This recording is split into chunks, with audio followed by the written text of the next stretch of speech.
Hello everybody and welcome to part 1 of Remote Sensing Basics. Following the just ended polls taken across our social media, we received the majority of votes requesting that we focus on the basics of remote sensing. The workflow which we will create in this series will start from importing satellite data, moving on to the reprojection and subsetting of images, and finally ending with using band combinations. This is the first video in the fundamentals of a remote sensing series in which we will download and import Landsat 8 and Sentinel 2A data from the USGS's Earth Explorer website. The link to this website will be in the description below. The following is the process you use to demarcate your area of interest and download the relevant data. Our area of interest today is over the Hawekwa Nature Reserve in the Western Cape, where we will focus on the dams in the area.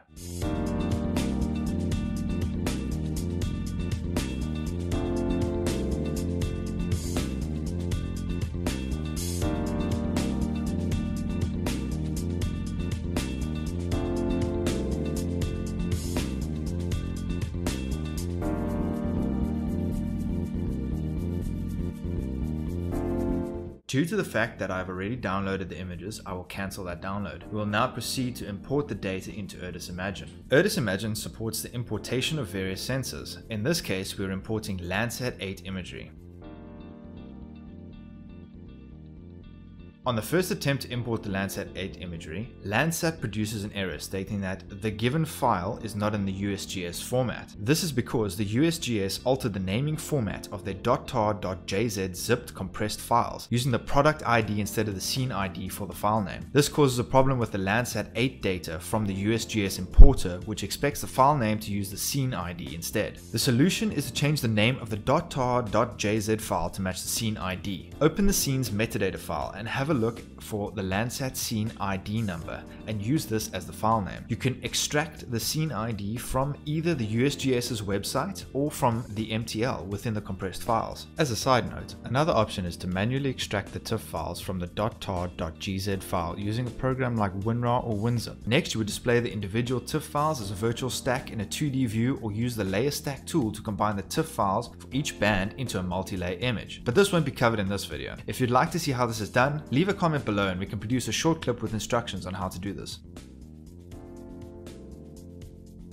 After renaming the file, taking care to keep the two extensions .tar.gz, you can proceed to import the files. Navigate to your output folder and rename the file to a meaningful naming conversion. Example, sensor name _area _date of acquisition. Run the importing process and proceed to view the images when the process is complete. I had already run the import process to save time for this video, so I'll proceed to display the imported image. In this video, we won't be dealing with making changes to the different band combinations, but the third video in this series will deal with this.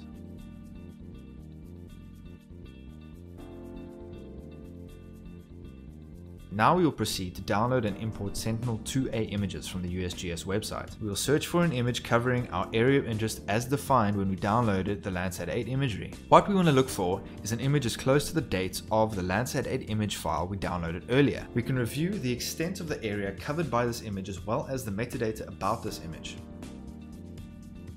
We will download the image onto our machine and save it in the Sentinel 2 folder. Note that a zip file will be downloaded.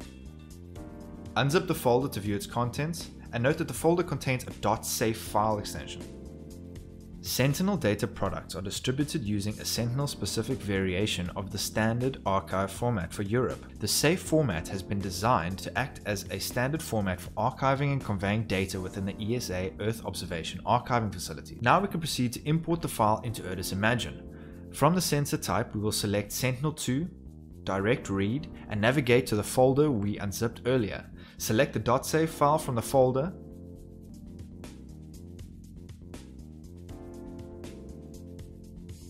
and before you click OK, note that a new tab has been created called Sub-Images. Click on the Sub-Images tab to review the various import options that we have. Imagine allows users to import all bands as 10, 20 or 60 meter. Alternatively, you can import the separate images into your folder. In this example, we will import all the bands as 10 meter images.